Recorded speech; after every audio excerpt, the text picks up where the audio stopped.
नमस्कार बंधुगण। अनेक समय आमे किछि करि नथाउ किंतु आम बिना दोषरे सहिबाकू पड़िथाए अपमान। अनेक समय आमे निजे निजकू प्रश्न करिथाउ जे यह आम सहित ही काहींकि होइथाए बोली। किंतु जदि कौनसी व्यक्ति आपणकर बारंबार थट्टा मजा करुछि एवं आपणको अपमानित करुछि, एही भली परिस्थिति रे आपणको कौन करिबा दरकार? कौन सबुबेले चुपचाप ताहाको सुनिबा उचित?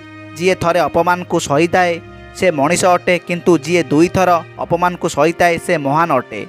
जदि कौनसी व्यक्ति गोटे नुहे दुई नुहे सबुबेले एहाकु शुणिथाए से मूर्ख होइथाए। समाज ताहाकु मूर्ख हिसाब रे देखिथाए। जदि आपण चाहिथांती जे आपणको किए अपमान न करू, तेबे आपणको निजर आत्मसम्मान को रक्षा करिबा उचित।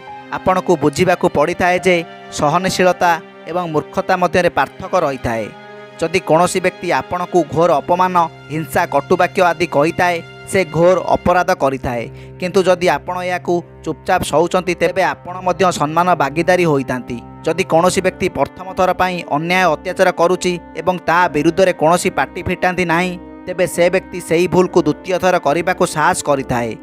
एही परिस्थिति रे आपणको निजर सम्मान को रक्षा करिबाकू पड़िथाए। सम्मान हेउछि मनीष पई सर्वप्रथम, कारण से जीवन सारा परिश्रम करी याकू हासिल करिथाए एवं याकू कोन किए एते सहजरे नेबाकू देइथाए। तेणु तीन उपाय अपमान जवाब दिंतु। यह करने द्वारा कहीं तुमको अपमान करेंगे नहीं एवं करने पूर्व हजार थर भाविबे। प्रथम हेउछि निजर ज्ञान को वृद्धि करने दरकार। यह अनेक पुस्तक बही अध्ययन करंतु, जहाँ फल आपणक भितर साहसिकता बढ़िताए। आपण कहारी अन्याय को सही पारिबे नाही। द्वितीय, कथा हेबार शैली जहाँ आपण को शिखिबाकू पड़िताए।